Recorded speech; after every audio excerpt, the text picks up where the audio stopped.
it's an audience full of guitar players, I guess, right? Any guitar players? A few, just a few. Right. Do you feel different, or do you play different? Do you act different when you play for a musician audience as opposed to like music fans, like regular music fans? I think that's a great question. I think honestly, no. Okay. But I, I always try to give 100%. If it's at a whole bunch of grandmas or if it's a whole bunch of guitar shredders. Yeah, yeah. I want to play at my best always. But you are aware sometimes when there are, really strong musicians in the house, they know when you make mistakes. So then they know. So I try not to make mistakes. Does that stress you out a little bit, or is it like, whatever, I'll do my best anyways? I think, no, I try not to think about it too much. Hopefully they're friends. Yeah. And so we can just be friends. I mean, I know that I'm not perfect, and I'm a human being, so I just do the best that I can, and it's different every day. Absolutely. Yeah. You remember the PRS 40th anniversary show in Anaheim? We were there in the audience. Okay. It's like 100% guitar players and bassists, and I heard from Paul Reed-Smith was at our place a few days ago, and he mentioned that even John Mayer was saying, like, I don't want to go out there. Like, is there a difference between audiences depending on continents or countries or anything? So it's really interesting you say that. The first time I came to Europe to play, to Germany, was with Jeff Healey, the great guitarist. And I remember I asked him what should I expect? And I was about 19 or 20, maybe 20 at the time. And he said, the first thing you'll notice in Europe versus North American audiences is that European audiences know how to clap in time. So he said they all know where the beat is and they all clap in time. Yeah. Whereas in other places, it's all over the place. So that was in for a ride. So they have good groove. He said, particularly in Germany, they got a good groove. Wow. So he was right. It struck me how, for example, if we take your last album, the Wolves Are Coming, there's so much more in there than taking a nice Strat and making it sound amazing like Stevie did or anyone in this direction. How do you approach getting to the point where you're like, oh yeah, now I'm feeling it, I feel good, let's write music or let's go on stage? Like, do you have like those little things that like, oh, I need that, or I'm aiming for that to feel real good and feel like yourself? Yeah, I mean, thank you for the great question. Very thoughtful. Thank you for listening to the music. Oh, love it. I'm very clear that there's only one Hendrix, and there's only one Stevie Ray, and only one Jeff Healey, and there's only one me, and there's only one of you. So, and I try to infuse as much of the influence as I can, because I want to remind people of where the music comes from. So in the same way that if I try to play something by Albert Collins, I want people to then go back and check out Albert Collins, and then go back and check out Buddy Guy, or check out Elmore James, or all of these great players. They wrote the book, and I'm only standing on the shoulders of giants, right? Yeah. These are the giants. I'm just trying to interpret the music in the best way that I can to remind people of where this comes from. And I respect them so much about it. It's not, and then do it in my own way. No one can play like Hendrix, we know that. No one can play like Stevie. These guys, they were themselves. And so I'm working hard to be proud of who I am and in my own way. And I think, when it comes to creating music, I don't know if I ever feel like it's done. Do you know what I mean? Oh, yeah. Like, when you record something and then you feel like, is this done? I don't know. And maybe you play it for your mom and see if your mom likes it. And, your mom might say, that's good job. But you don't know if it's really good or not. And then maybe somebody says, you should change this. And then you start, oh, maybe I should change it. So a lot of times it's hard to know when something is really done. Have you have that experience? Yeah, absolutely. You're like, write a song or you play something. Absolutely, yeah. Is it done? When is it done? So I think sometimes you have to make peace with it, right? And how do you do it? Like, what do you do? I try to start like baby steps. Yeah. Like I have a section, I have a riff, I have a melody, I have something, and work on that. And when I feel like, okay, I can keep this as a like the foundation, and I can move on to the next part of the song and just keep on doing this until I feel like it's enough. I've said everything in the song that I wanted to, and then I look back, and if I enjoy listening to what I did more than just that day a few times, like a week later, I'm like, I actually like this. Then I force myself to shut up and like that's it. You know, stamp on it. Yeah. In the drawer. It's done. Yeah, I agree with you 100%. I think there's something about writing a song or a riff or whatever, and then put it away for a minute. Yeah. You know, put it away for a month or something, and then come back to it and check it, because that time gives you the clarity, I think, too. And so a lot of times I'll record something and then not release it for a year or two, and it's sort of like let it sort of stew for a while, like you're making a curry. Let it just sit there for a while, and then you come back. It's not quite right. I'm gonna. Not yet. Yeah. And then it'll let you know, I think, in your heart. But sometimes having a bit of distance is good. Yeah. Let it come out and then come back to it. Do you ever have the feeling when you go back to something that you've written like half a year ago or something, does it sometimes for a moment feel like it's not yours? You have the objectivity of like the listener? Do you have it any? Yeah, absolutely. I think it can happen two ways with this. So sometimes you write a riff and you're like, oh, that's a cool riff. Oh, I've never heard this one before. That's the perfect riff. Yeah. And then you just play it, and then you write the song. You're like, I'm so glad that I wrote this riff. And then you realize that's Layla. Oh shit, I just played Layla. Like that riff is already, oops. Yeah. So sometimes that happens, right? You're like, oh, that's the best. Oh no. And so I think everyone's done that. Yeah. And then other times you write a riff and it feels that way, and it's actually because it's brand new. It's your own riff and it hasn't happened. But I think at this time in our evolution, everything's been done. So to some extent or another, you know, so sometimes it just happens that you write, like we could write a song together and we both don't know. And then someone would say, well, I have the exact same song. What happened? So it happens. Do you have like a go-to amp and pedal setup, like type of amp and pedal? That's, I guess, easier to answer. Yeah. Where you would start and then, you know, change spices here and there, swap out this, do that. Would you have like a go-to bass rig? Yeah, I think, thanks for asking. I think usually it's some type of amplifier that has a lot of clean headroom. Okay. So I prefer, a lot of times would be like a lot of 60s vintage amps, like a black panel super reverb or a twin reverb from that era. And, you know, from there, I'd maybe start changing tubes and things like that. Oh, okay. Maybe things like disconnect the vibrato circuit on those, because it opens up. Very simple things, you know? That's so weird. So you go in the second channel, the vibrato channel, right? That's right. Okay. Yeah. What happens to the sound? I never tried that, disconnecting the vibrato. So, well, there's a couple like real simple things you can do, like just at home. So first you pull out the V1 tube, right? So your first channel, you pull that out, the preamp tube, and then that does something to the circuit. And then you pull out, if you disconnect the vibrato, that also opens up the circuit a bit. Wow. After that, though, you got to go to a real tech. I'm not the guy. But just little things like that immediately open the amp. It gives it just a little bit more width and openness.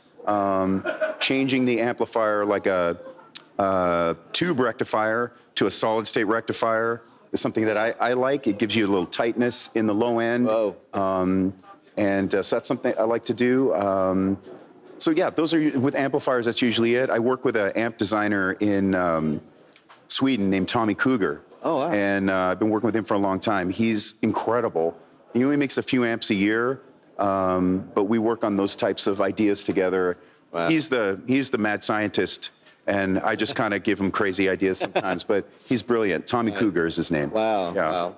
And guitar-wise, 3 singing coils cannot go wrong, right? Like that's the basic idea? Usually that's my favorite, I do enjoy other kinds of guitars too, but usually it's single coil guitars, whether it's a Silver Sky or a vintage Fender. I use a couple of early 60s your Fenders. Your babies. Yeah. We know them. All right, yeah. So it's, I'm so thankful to have them, and also have a mid-60s Gibson SG Junior, so with the one with the single P90, and the single P90 guitars have such a cool sound. They just sound like some kind of jungle cat. They're just like, rawr. They got like this great sound. Mid-range is just absolutely mind-blowing. Amazing. So versatile too. Like depending on how you pick or what you do with those 2 knobs, can almost sound like an acoustic guitar if you go down the volume and the tone, right? You're absolutely right. So weird. How come you turn down the tone a bit to 6 or whatever and it clears up the mid-range? Like how?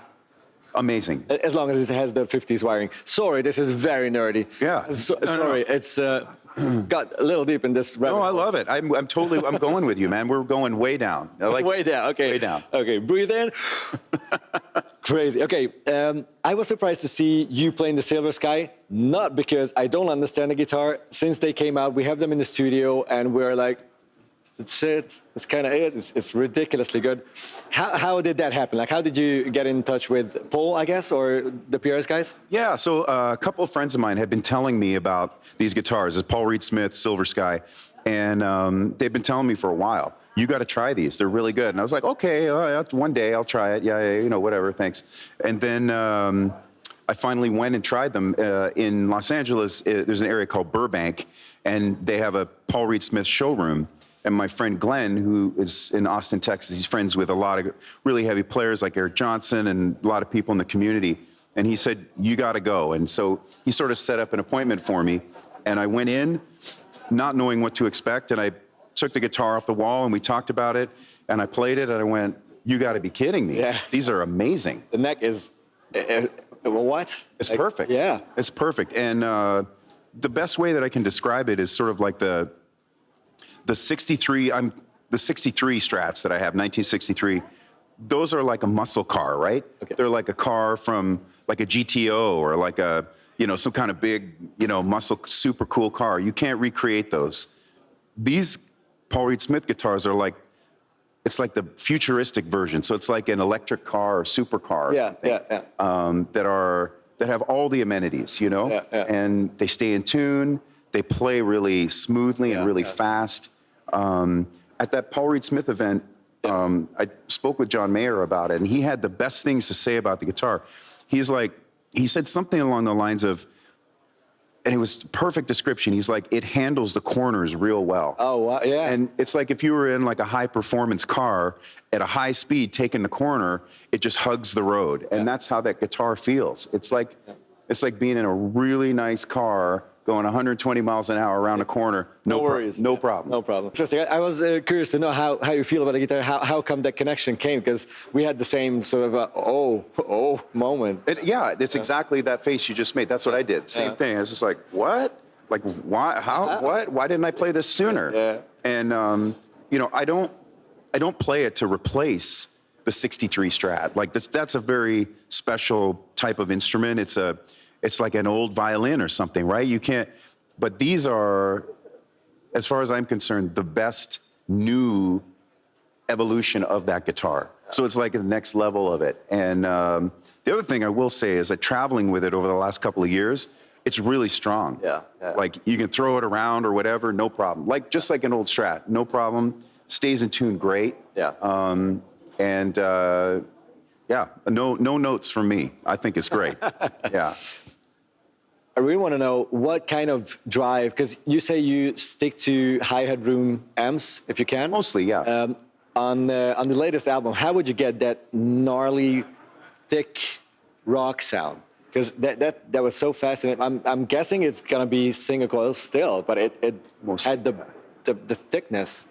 Yeah. What can we imagine? What kind of drive pedals or preamps did you use? Yeah, thanks for asking. So what I use the most is usually like a fuzz face. So take like a vintage fuzz face, and then for anybody here who's into fuzz face style pedals, yeah, right, exactly. So that you work with the volume, you roll the volume back, and you can get super clean with it. Or if you have your volume on 10, it's like a wall of lions. It's like a crazy sound. So really just working with that and turning the amps up really loud so that they're working, because they're basically like big motors. It's like a big engine. And if you're just driving around, like if you have a Ferrari and you're just driving around in first gear, you're not seeing what that engine can do. But if you turn that thing up, and then you feel the roar. And I think that's true for a lot of vintage tube amps with the high headroom. When it sounds loud, but there's something magical that happens. Yeah. Also, it usually does not hurt. Like there's volume, but there's nothing about that sound, like not even a crank plexi. It's unapologetically brutal, but it doesn't really hurt, which is a weird combination. Because usually, if something's loud, there are frequencies in there that instantly pierce your brain through. And it's like really bad. But those don't do this. I don't know why and how, but you know, it reminds me of you talking about that, like a plexi crank. That's a good one. Yeah. And it doesn't. My friend Ken from this band called Sons of Otis, who's like one of the heaviest bands ever. I don't know if do you know these guys? Yeah. Oh yeah. So so Ken he has all these great sayings. He calls it hot needles. Yeah. So a lot of amps are like hot needles in your ear, right? It just sounds like a dagger goes in your ear. Those amps, they don't do that. They hit you in the chest. Yeah. They don't hit you in the ear in the same way. And so I think about that. That's the sound you want to get, is the thing that it's not like your teeth are being, it's not like you're at the dentist. It's more like it's getting you here. That's where the magic happens. And I think about seeing Robin Trower once, not that long ago, and man, is he loud, right? Really, really, really loud. But it's the sound that envelops your whole body. Yeah. It doesn't hurt. Like, you don't realize how loud he is until you leave. And you're like, wow. But it's like soul power. It encompasses your whole body. I think he's the loudest guitarist that I've ever seen. Okay. And it was the most sensational tone. Didn't hurt at all. It's like, but you could hear somebody else through like a 20-watt amp, and it's like, oh, absolutely. So there's like it's like that, finding that sweet spot. I think that's the giveaway. That's where you can tell, like, that's the one I want to stick to, and just keep around, because it works. Yeah. It's so cool. What kind of music inspires you now to just have a good time, or to like get into like songwriting or anything? Do you have like something that's like maybe unexpected or just changed compared to like when you started out? That's a great question. Thanks for asking. I feel like the music that what I got interested in music about in the first place is still what turns me on the most. So if I mean, it's still all my guitar heroes. Yeah. All of them, I'm still excited about, still learning from them every time I hear them. Even if I've heard a recording 1,000 times, there's still something in there that I can learn, and like, wow, I didn't hear that before. I didn't realize that or consider that. If I listen to a Beatles album like Revolver or even Magical Mystery Tour, something, I'm still just amazed by what they took out of the air and created in terms of the melodies and the production and the ideas. To me, that's still the pinnacle. It's still so amazing. And a lot of modern music too. My wife turned me on to Tame Impala, who I think Tame Impala infuses, I hear a lot of John Lennon in Tame Impala, some Beatle influence, and I love it. It's great, but also with much more of a modern thing. I think The Weeknd is fantastic. I love the melodies, I love the rhythms, all of it. So I like a lot of different stuff to try to get excited about writing. It's not just guitar-oriented music. It's not just vintage, even though I do think the high watermark was reached probably in that Beatles era. I think it got great after that. I think there's a lot of great other popular music, the Eagles, so many other bands. But I mean, it might sound cliche, but I just don't think anyone has gone beyond what the Beatles did. I just don't. Well, we all should aim for that, right? I mean, I'm surprised when I hear a song I haven't listened to in a while. Since my dad died, I can't listen to the Beatles as much because that was the soundtrack that he always listened to. It hurts too much, but just like a random song that I haven't heard in a while. And I'm just like, are you kidding me? Like, why, what? This is so good. It's so good. And the sound, the tone, the production, all of it. Yeah. You talked about perfection. Where do you draw the line? When you record something, or when you're like practice for a tour, wherever it is, do you have like a level of imperfection that you say like, I'll keep that because I stand by it, Or do you say like, nah, on a recording, the world is weird, let's stick to 100% perfect? Yeah. It's a good question. I think that the inner critic, I think we all have the inner critic that sometimes it won't let you, for me anyway, it won't let me leave something. So if we got a really good take, but it wasn't perfect, it's a little out of tune, or it's a little sloppy, but it has the spirit. You can rely on modern tools to fix things, which is okay sometimes. I'm okay with that. If it's really like bothering me, other times I might try to leave it.